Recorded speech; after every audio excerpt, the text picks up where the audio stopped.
صحابہ حضور کے گھر کھانا کھا کر بیٹھ گئے، میرے آقا اندر گئے، دیکھا کھانا کھا کر یہ باتیں کر رہے ہیں۔ اب میرے آقا باہر نکل آئے، تھوڑی دیر انتظار فرمایا، پھر حضور اندر گئے، دیکھا تو صحابہ باتیں کر رہے ہیں۔ بس اتنی دیر لگی،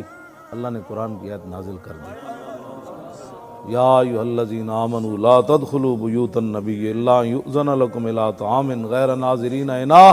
ولکن اذا دعیتم فادخلوا فاذا طعمتم فانتشروا ولا مستانسین لحدیث ان ذلکم کان یؤذی النبی فیستحیی منکم واللہ لا یستحیی من الحق۔ اتنی لمبا قرآن رب نے نازل کر دیا، او میرے محبوب کے گھر آئندہ داخل نہیں ہونا، آئندہ کھانے کا ٹائم ہو تو میرے نبی کے گھر کی طرف بھی نہیں دیکھنا، غیر ناظرین اناہ، کھانے کے ٹائم اناہ کہتے ہیں عربی میں، تو ادھر دیکھنا بھی نہیں ہے کھانے کے ٹائم کے حضور کے گھر کیا پک رہا ہے، دھواں اوپر اٹھ رہا ہے تو کیا پک رہا ہے اس وقت۔ ہاں جب تم میرے محبوب تمہیں بلایا جائے میرے نبی کے گھر تو پھر آ جاؤ، فَإِذَا طَعِمْتُمْ، جب میرے نبی کے گھر تم کھانا کھا چکو تو فَانْتَشِرُوا، فوراً نکل جاؤ، وَلَا مُسْتَأْنِسِينَ لِحَدِيثٍ، اب کسی کو یہاں بیٹھ کر باتیں کرنے کی اجازت نہیں ہے۔ اب بتائیں اتنی بات بھی ہو گئی، ہم کہتے ہیں جی تھوڑی سی برداشت بھی تو ہونی چاہیے، میں آپ کے خالق اور مالک ہو کر برداشت اس نے نہیں کیا تو میرے جیسا کلمہ پڑھ کے کیسے برداشت کر سکتا ہے؟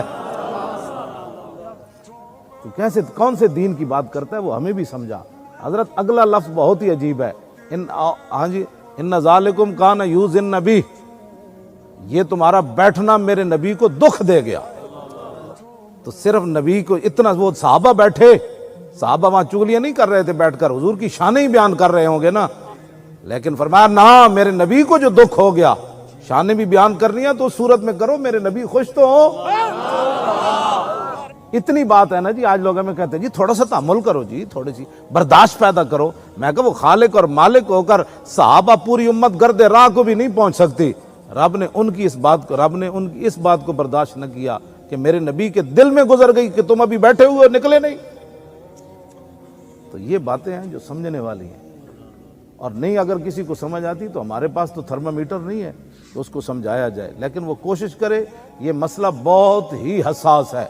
سب سے بڑا کائنات میں مسئلہ حساس ہے یہ۔